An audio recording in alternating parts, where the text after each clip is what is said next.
Olá, pessoal. Vamos falar um pouquinho sobre os três estados físicos da matéria: o sólido, o líquido e o gasoso. Uma noção básica aqui para vocês identificarem as principais características desses estados, tá?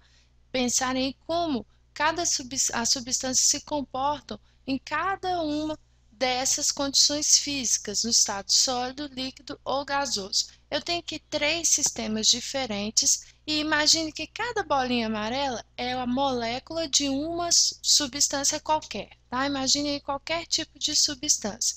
No estado em que há maior organização dessas moléculas, que elas estão mais próximas, com uma vibração menor, isso porque elas têm uma menor quantidade de energia, nós temos então a caracterização do estado que nós conhecemos como estado sólido. No estado sólido, as substâncias, as moléculas estão bem organizadas, o mais próximas das outras possíveis, porque a quantidade de energia é menor, tá bom?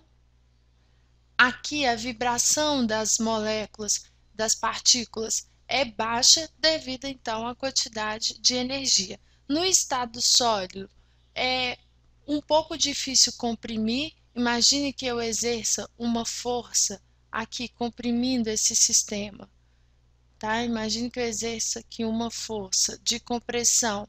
Esse sistema ele não é facilmente comprimido. A forma do sólido é uma forma fixa. Imagine aí, por exemplo, vocês comprimindo uma bola de sinuca. Por mais pressão que vocês exerçam com a sua mão, a bola de sinuca ela vai permanecer com aquela mesma forma ali.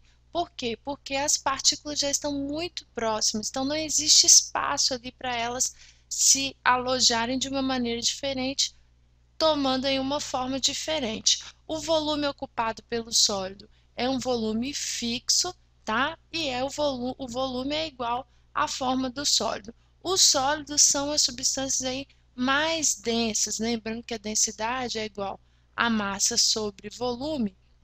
Os sólidos são substâncias muito densas. Para uma mesma massa, um volume muito baixo, então a densidade fica aí uma densidade alta, tá bom? Se eu fixar aqui a quantidade em massa, pensando na massa constante. Já no estado líquido, que é aqui o nosso sistema 2, as partículas das substâncias estão aí um pouco mais livres, um pouco mais afastadas umas das outras.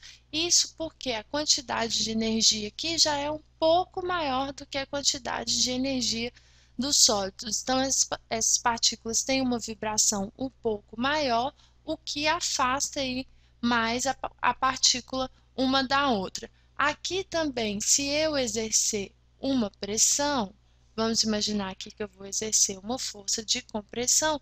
Como existe espaço entre as partículas, espaço vazio, quando eu comprimir, eu vou conseguir aproximar ainda um pouquinho mais uma partícula da outra. Ou seja, o líquido já é um pouco mais, ou melhor, ele sofre mais compressão do que o sólido, né? Considerando aí que o sólido não sofre compressão nenhuma, o líquido ele já pode ser comprimido. O volume que o líquido ocupa é um volume também fixo, tá bom? E a forma que o líquido toma é a forma do recipiente que o contém, tá? Justamente por causa dessa mobilidade. Então, por exemplo, se você tem água dentro de um copo, a forma da água naquele momento é a forma do copo. Se esse copo se quebra, se parte, o que que acontece? As moléculas de água se espalham aí, por exemplo, pelo chão ou pela mesa, para quê? Para tomar a forma ali do espaço que foi concedido para ela naquele momento, tá? A densidade dos líquidos também é uma densidade intermediária, tá bom? E para terminar aqui, o último estado, o estado gasoso. No estado gasoso, as partículas elas têm uma grande quantidade de energia, ou seja, a vibração dessas partículas é muito grande, o que faz com que elas estejam o máximo afastadas possível, tá? A interferência de uma partícula na outra é mínima, justamente porque elas estão muito afastadas. A quantidade de espaços vazios aqui é muito grande. Se a quantidade de espaço vazio é grande, quando eu comprimo um sistema formado por ar, a compressão ela é muito efetiva, as partículas podem se aproximar muito, então eu consigo comprimir muito um sistema que contém ar, tá?